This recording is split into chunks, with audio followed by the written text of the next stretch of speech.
I came in at a great moment because I've been able to hear personal testimonies from those two students. It's really very touching that a professor was out there in the US impacting our students here in Kenya, something that is so rare because even those of us who are here, not many will stand to say they impacted one or two students in a year. Her work was truly phenomenal. I went to a tribute session by the social justice centers and was truly amazed to realize that although thousands of miles away, Professor Micere was working with social justice centers here in Nairobi. I felt so challenged. I know of them. We collaborate sometimes by coincidence, but I have not myself reached out to work with any of the social justice centers. But thousands of miles away, she was working with our social justice centers. How amazing. And it is good that these sessions are being held because we not only appreciate how amazing she was, it also challenges us to each do just a little wherever you can to impact society. Maybe we do in different ways, but seeing how she was reaching out, could we also just do a little extra and reach out? Professor Micere's life is a mirror for us to see how much a human being can do to impact positively. We live in a world which needs so many things done. We are used to complaining about what is not being done. How about, apart from pointing out what should be done, if each one of us did the little they could wherever you can? That's how I feel challenged by the glimpses of her life through the eyes of others. When I joined the University of Nairobi, that was in 1977. I know some of the audience were not born yet. In 1977, I joined the university, and she was one of the lecturers. She was not lecturing me, but I heard of her from my colleagues who were being lectured by her. We heard of other lecturers, outstanding lecturers like Professor Nguge wa Thiong'o. We heard about all the active lecturers that time. I even remember Okot Bitek was also part of the lecturers at this university that time.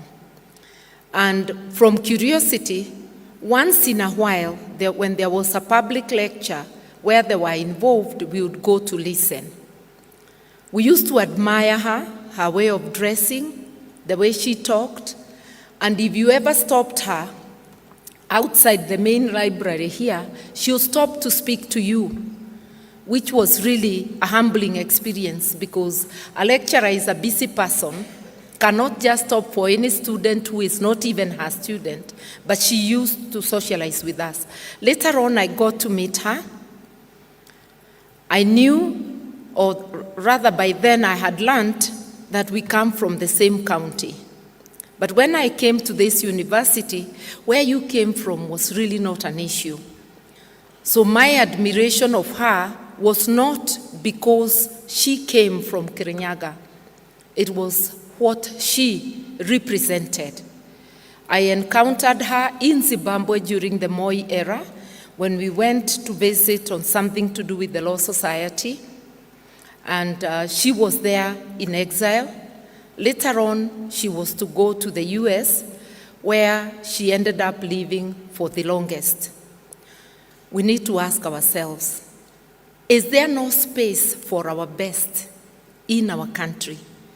Why do we make it so difficult for our talented people to help us build this nation that wants building? These are all questions which her life reminds us of and which we must continue thinking about and trying to correct. I must say that the impact of Professor Micere Mugo in the University of Nairobi was not just to her students. Together with other active lecturers, they helped us to start critically looking at the world, our world, looking at Kenya, how the system of governance impacts us as students. And when I left the University of Nairobi, I not only left as a graduate of law, I also left as a graduate of the social interactions within this university. And therefore, I can say without any contradiction that she actually did impact me as a student and later in life. And now, posthumously, the things I'm learning about her will continue to impact me and many others. And I'm just wondering what else we can do to immortalize the good in her, which should be replicated. The greatest tribute we can pay to somebody is to immortalize the good that they stood for. And I think these sessions are one great way, but I think there is still much more we can do and we can dream about to make Kenya a good space for us.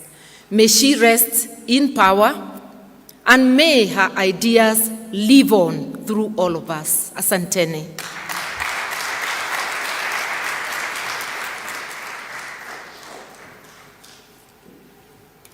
Thank you very much, Honorable Karua. Once again, I apologize for the ambush. We're now going to take a short break, a health break, 45 minutes. I will request the family, lunch will be served and all are welcome. I'll request us to allow the family and our guests right here at the front, the speakers, the university management, and our colleagues from the Defenders Coalition, please allow us to have them walk up. The protocol officers will show you where your lunch will be served. The rest of us, in case you have not received a lunch voucher, our ushers are at the door. They will give you a lunch voucher, and our lunch will be served right outside Taifa Hall. Just a reminder, in case you need to use the facilities, you can turn to the right and go to the University of Nairobi Towers. There are facilities from the 1st floor to the 5th floor, and you will be able to use them. We shall meet here at exactly 2:30 for the next session. To our online audience, please grab something to bite as well as we meet at 2:30 p.m. Thank you very much. Please allow our guests to leave first. Through this door. Through this door. Then the staircase. There, I see the preparation.